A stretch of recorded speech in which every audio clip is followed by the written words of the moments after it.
Welcome back to the Sports News Analysis YouTube channel, where I'm always breaking down the hot sports topics of the day.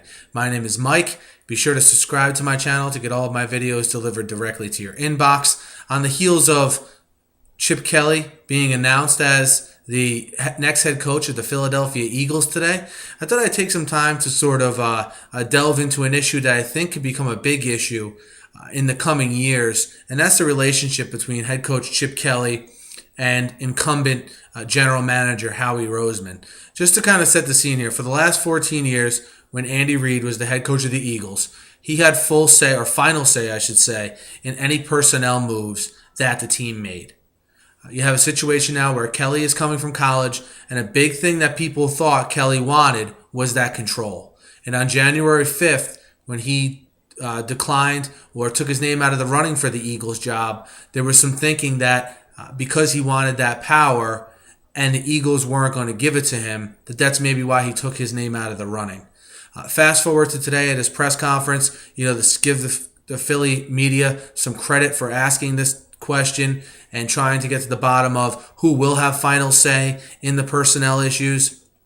You had Chip Kelly basically tiptoe around the question saying, he's not a GM, he's not a salary cap guy, that he's a football coach, and that all of the decisions will be made in a collaborative effort.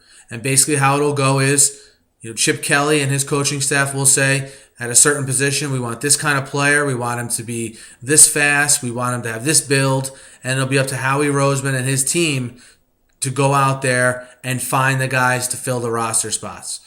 This kind of setup works out good if the GM and the scouts provide the coaches with adequate players. So I don't look for this to be an issue here, the relationship between these two to be an issue during training camp, during the draft, or even at the beginning of next year. It's towards the middle, the end, and after next year, where if the Eagles don't have success, then you could run into a situation where, Chip doesn't like the players that Roseman gave him, causes some friction between them, and then I think that's when you'll have to see Jeffrey Lurie get involved and sort of break any ties that these two might have when it comes to personnel. So I just think this has the potential to be a very sticky situation, and I would have thought Chip Kelly would have went into a situation where he had that full autonomy.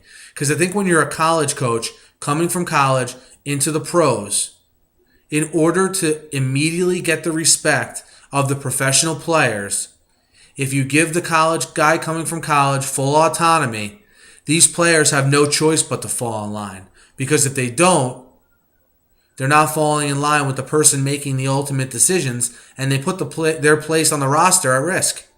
It gives the head coach coming from college instant credibility. And I thought that was important for them, for whatever team that hired Chip Kelly to give him. It looks like the Eagles have not given him that.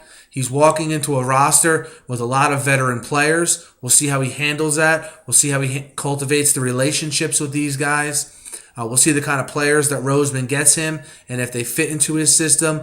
And then again, middle of next year, end of next year in the offseason, how does the relationship develop?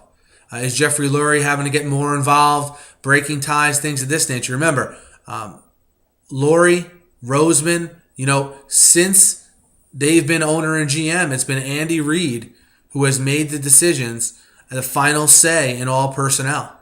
So this will be a change in role for everyone involved. Chip Kelly, Howie Roseman, and Jeffrey Lurie. And it'll be interesting to see how this develops. I am still not sold on Chip Kelly as an NFL coach. I think I have to see it to believe it. We'll see who he brings in as defensive coordinator. I think that's going to be a big hire for him because let's face it, having this nice, flashy, up-tempo offense is fine. But, a lot of problems the Eagles had last year and the last couple years were derived from an underperforming defense. During the first decade of Andy Reid's tenure, he was an offensive guy, but him, along with Jim Johnson and Steve Spagnuolo was on that staff, they were able to develop solid defenses to go along with a Donovan McNabb-heavy offense. So, I think that Chip Kelly is going to have to make the right hire for the defensive coordinator spot. He's going to have to follow that up with some savvy moves, him and Roseman on the defensive side of the ball, as well as the offensive side of the ball. Because with the style Chip Kelly plays, yes, it's fast-paced, it's high-octane, it's up-tempo. But that also means it leads to your defense being on the field more.